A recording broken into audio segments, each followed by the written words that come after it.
नाना रोग मान प्राणी शरीर दिनु दिन ग्रासीब अति आचंबित जिनिस जे दूर देशु पास को आसीब।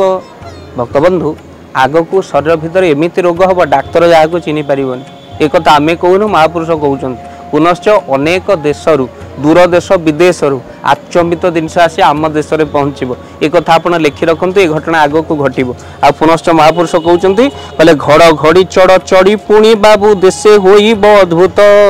नर पशुनाश होइब शेष कि कहिबी पंडु सुत।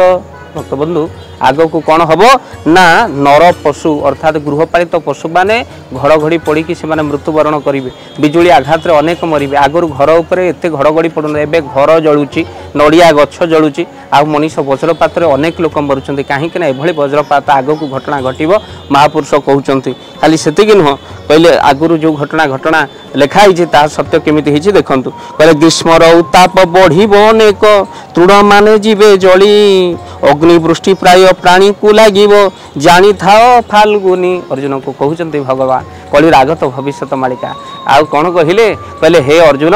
कलिजुग भितर एमती हम अग्निवृष्टि हम लोक मैंने विचार करेंगे शून्य अग्नि उठिब कोठा बाड़ी पुणी जलु न महापुरुष अन्यत्र मालिकार प्रकाश करते अनेक कहले शून्य अग्नि जोटा उठिब ताकू एबे शॉर्ट सर्किट बोली कहते हठात निया लगी जाऊँगी केमिति लगुच शून्य अग्नि ताक मालिका कहूँ कोठा घर गुड़िक हुतु हुतु जलिब आउ भक्तबंधु मालिकार एक कथा सत्य विदेश अनेक जिनस आसब भारत भूमि को आप लिखि रखु खाली से नुह अनेक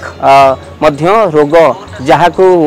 डाक्तर चिन्ह पारबनी से घटना घटव आउ भक्तबंधु मालिका जहाँ लिखी गोटे पर गोटे सत्य आगत भविष्य कथा आपण मैंने कहलु पर्वत शिखर फुटब कहीं अच्युत वचन टलिब ना मालिका गोटे पर सत्य जहाँ हो सारापर नुह आगत भविष्य कथा आम रखिलु आप लिखिकी रखु आग को सत्य ही सत्य हम। जय जगन्नाथ जय पंचसखा।